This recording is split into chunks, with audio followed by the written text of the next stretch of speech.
বন্ধুরা, ইলিশ তো অনেকে অনেক রকমভাবে খেয়েছো। এইভাবে কি বেগুন দিয়ে ভাপা ইলিশ খেয়েছো তোমরা? খেলে আমাকে কমেন্টে জানাবে, আর যদি না খেয়ে থাকো সেটাও আমাকে বলবে। তো আজকে হচ্ছে আমার রেসিপি বেগুন ইলিশ ভাপা। তো বেগুন ইলিশ ভাপা রেসিপিটা আমি কিভাবে বানিয়েছি তার জন্য কি করতে হবে তোমাদেরকে না, পুরো ভিডিওটা তোমাদেরকে দেখতে হবে।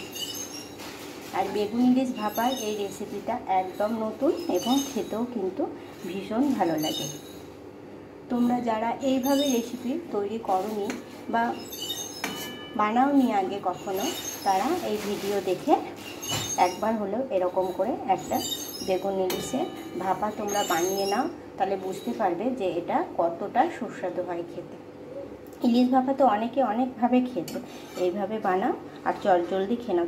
তার জন্য কী করতে হবে, পুরো ভিডিওটা দেখতে হবে, দেখে নাও আর বানিয়ে নাও। বন্ধুরা, তোমরা সব কেমন আছো? আশা করছি ভালো আছো এবং সুস্থ আছো। দেখো, তোমাদের সামনে নতুন একটা আমি রেসিপি নিয়ে এসেছি। তবে আজকের রেসিপিটা কিন্তু ভীষণ মজার এবং ভীষণ ভালো। একবার নয়, বারবার বানাতে তোমাদের ইচ্ছে করবে। অনেকেই তো অনেকভাবে বানাও, কিন্তু আমার মতো করে বানিয়েছো নাকি আমাকে কমেন্টে জানাবে। দেখো, আমি এরকম লম্বা লম্বা করে আমি বেগুন কেটে নিয়েছি। বেগুনটা যেহেতু একটু আগে কেটে নিয়েছি, দেখো বেগুনটা কিন্তু একদমই জালি বেগুন, বিচিগুলো একটু কালো কালো হয়ে গিয়েছে, কিন্তু ভীষণই কচি বেগুন। এই রেসিপির জন্য কিন্তু বেগুনটা একটু জ্বালিয়ে নিয়ে নিতে হবে, মানে কচি বেগুন নিতে হবে। তো দেখো, এখানে আমি বেগুন নিয়ে নিয়েছি, দুটো বেগুন এরকম সাইজের আমি কেটে নিয়েছি লম্বা লম্বা করে। আর দেখো, নিয়েছি হচ্ছে ইলিশ মাছ।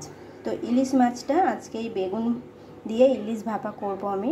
তো ইলিশ ভাপায় বেগুন দিয়ে, শুধু বেগুনটাই দেব আমি। তো দেখতে থাকো কাঁচা ইলিশটা আমি এই বেগুনটা দিয়ে কিভাবে আমি রান্না করি। বন্ধুরা দেখো, ইলিশ মানেই হচ্ছে সর্ষের তেল আর সর্ষে। তো সেই জন্য আমি কড়াইয়ে কিছুটা পরিমাণ তেল দিয়ে নিয়েছি। আমি মোচা রান্না করেছি দেখে কড়াইটাতে না মোচার দাগ রয়ে গিয়েছে। তো দেখো, তেলটা বেশ ভালো গরম হয়ে এসেছে। এখন এই তেলের মধ্যে আমি বেগুনগুলো দিয়ে নেব। বেগুনে কিন্তু লবণ হলুদ কোনো কিছুই আমি মাখাইনি। বেগুনে কিন্তু লবণ হলুদ আমি মাখিয়ে নিই। এখন অল্প একটু আমি ওপর থেকে লবণ দিয়ে নেব। দেখো, লবণ দিয়ে নিলাম।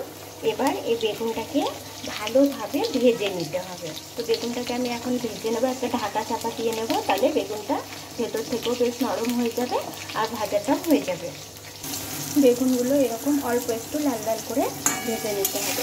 বেগুনগুলো কিন্তু একদম তেলে দিলে দেখে গলে যাবে। এই দেখো, একদম সেদ্ধ হয়ে গিয়েছে। এখন বেগুনগুলোকে আমি তুলে নেব।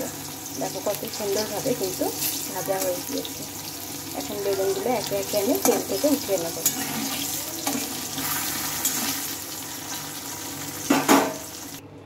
ওই তেলে বেশ খানিকটা দিয়ে নেব কালো জিরে। কালো জিরে দিয়ে নিয়েছি, আর দিয়ে নেব কাঁচা লঙ্কা আর টমেটো। বড় সাইজের একটা টমেটো নিয়েছি, আর বেশ কয়েকটা কাঁচা লঙ্কা আমি নিয়ে নিয়েছি।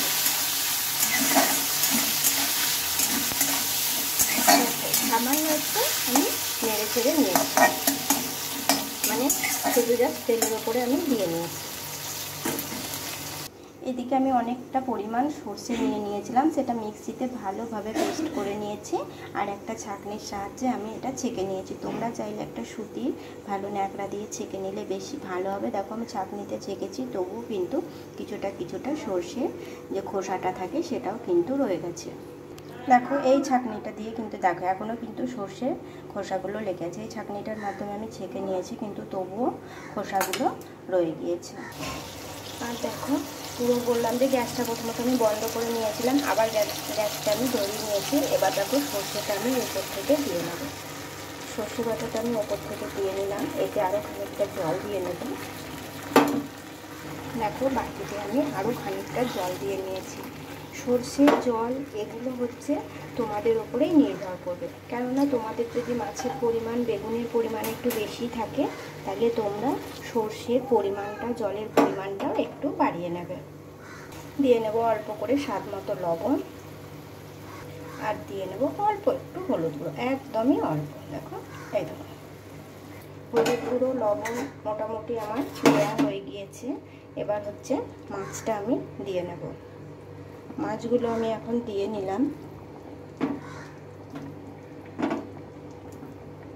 যেহেতু এটাতে আমি বেগুন দেব, ওর জন্য একটু ঝোলঝোলি থাকবে।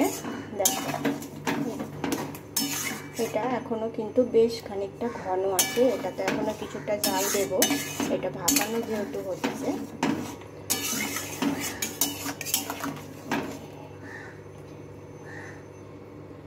এটা এখন আমি একটা থাল দিয়ে কিছুক্ষণের জন্য ভাপিয়ে নেব। প্রথমত 5 মিনিট মতো, মানে 5 মিনিট মতো আমি থাল দিয়ে এটাকে ভাপিয়ে নেব হালকা আছে। দেখো 5 থেকে 7 মিনিট মতো আমি কিন্তু এটা একটা ঢাকা চাপা দিয়ে ভাপিয়ে নিয়েছি। তোমরা চাইলে এটা বড় একটা ক্যানের মধ্যে করতে পারো, মানে টিফিন কৌটোতে করতে পারো। তো দেখো বেগুন ভাজাটা কিন্তু এখন আমি এর উপর দিয়ে নেব।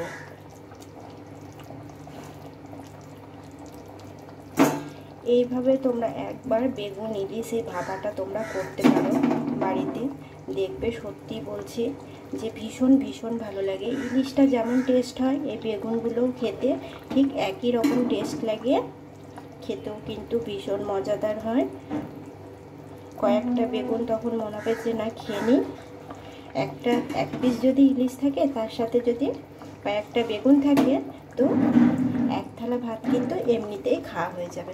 তো দেখো ইলিশের ওপর দিয়ে আমি কিন্তু বেগুনগুলোকে দিয়ে নিয়েছি। এটা কিন্তু বেশি নাড়াচাড়া যাবে না, জাস্ট একটু নেড়ে চেড়ে নিতে হবে। আবারও আমি 5 থেকে 7 মিনিট মতো এটাকে আমি ভাপিয়ে নেব। যেহেতু ইলিশ বেগুন ভাপা, সেই জন্য বেগুনটা যেহেতু রেডি ছিল, রেডি ওপর থেকেই করে নিতে হবে। এখন আবারও একটু আমি ভাপিয়ে নেব। আমি ঢাকাটা খুলে নিয়েছি আর একদম কিন্তু রেডি হয়ে গিয়েছে, তোমরা দেখেই বুঝতে পারছো। আর ইলিশ বেগুন ভাপা, আর এটাতে লেবু দেবো না তাই হয়? তো দেখো আমি তো লেবু দেবই, আর আমি লেবু দিয়েও থাকি। বাবা দেখো আমি হাতের মধ্যে মনে হয় ছ্যাঁকাই খেয়ে নিলাম। তো যাই হোক দেখো এবার আমি লেবুটা কিন্তু দিয়ে নিচ্ছি। একটা লেবু আমি এক সাইড দিয়ে একটা চাপ বের করে নিয়েছি, সেটা রসটা দিয়ে নিলাম। এ দেখো আর হচ্ছে আর একটা অল্প করে আমি একটু কেটে নিয়েছিলাম। তোমাদের হাতের কাছে যদি অনেকটা বড় পরিমাণ লেবু থাকে একটা চাপ দিলেই হবে। তবে হ্যাঁ আবারও বলছি, বেগুন ইলিশ এগুলোর পরিমাণ যদি তোমাদের কাছে বেশি থাকে তাহলে লেবুর পরিমাণটা একটু বাড়িয়ে নেবে। এবার তোমরা যদি লেবু বেশি পছন্দ না করো তাহলে অল্প একটু দেবে, তবে লেবুটা কিন্তু অল্প একটু হলেও দেবে, দেখবে স্বাদটা কিন্তু দ্বিগুণ হয়ে যাবে। একদম কমপ্লিট। সব শেষে দিয়ে নেব হচ্ছে খানিকটা সর্ষের তেল, তবে 2 চামচ মতো আমি সর্ষের তেল দিয়ে নিলাম। দেখো এই যে সর্ষের তেল তো দিতেই হবে, নামানোর আগে আমি খানিকটা পরিমাণ সর্ষের তেল দিয়ে নিলাম। বেগুন ইলিশ ভাপাটা একদম রেডি হয়ে গিয়েছে। দেখতে কতটা লোভনীয় হয়েছে, খেতেও কিন্তু ভীষণ ভীষণ ভালো হয়। আমি রান্না করেছি বলে বলছি না, তোমরা একবার হলেও বাড়িতে বানাবে, তখন বলবে যে না সত্যি এইভাবেই তো ইলিশ মাছের ভাপাটা বেগুন দিয়ে ভীষণই ভালো লাগে। আমি বানাই বলেই আমি তোমাদের সাথে কিন্তু একটু শেয়ার করে নিলাম। আমার যেহেতু এটা খেতে খুব ভালো লাগে ওর জন্য ভাবলাম তোমাদের সাথে শেয়ার করি, তোমরাও এরকম করে বাড়িতে বানিয়ে নিতে পারবে। তো চলো এখন এবার এটাকে আমি নামিয়ে নেব। আর আমার এই ছোট্ট চ্যানেলে যদি কোনো নতুন বন্ধু এসে থাকো প্লিজ প্লিজ তোমরা চ্যানেলটিকে সাবস্ক্রাইব করে নিও, আমার পাশে থেকো, চ্যানেলের পাশে থেকো, আর ভালো লাগলে লাইক কমেন্ট করো। তো চলো এখন এটাকে আমি নামিয়ে নেব। দেখো বন্ধুরা আমি তো একটা প্লেটে নামিয়ে নিচ্ছি। দেখতে যেমন সুন্দর হয়েছে খেতেও কিন্তু তেমনই সুস্বাদু হয়। এটা তোমরা একবার হলেও রেসিপিটি বাড়িতে বানাবে, তাহলেই বুঝতে পারবে যে না সত্যি ভীষণ ভীষণ ভালো হয়। আর ভালো লাগলে কি করবে, লাইক কমেন্ট করবে, বন্ধুদের সঙ্গে একটু শেয়ার করে নেবে। আবার আসবো আমি নতুন ভিডিও নিয়ে, এরকম নিত্য নতুন ভিডিও দেখবে অনেক অনেক দেয়া আছে, এর থেকেও অন্যান্য রেসিপি আমার দেয়া আছে, তোমরা দেখে নিতে পারো। মুখরোচক রেসিপিও অনেক দেয়া আছে, তো তোমরা ভিডিওগুলো দেখে নেবে। তো আজকের মতো টাটা বন্ধুরা, আবার আসবো পরের ভিডিও নিয়ে। টাটা।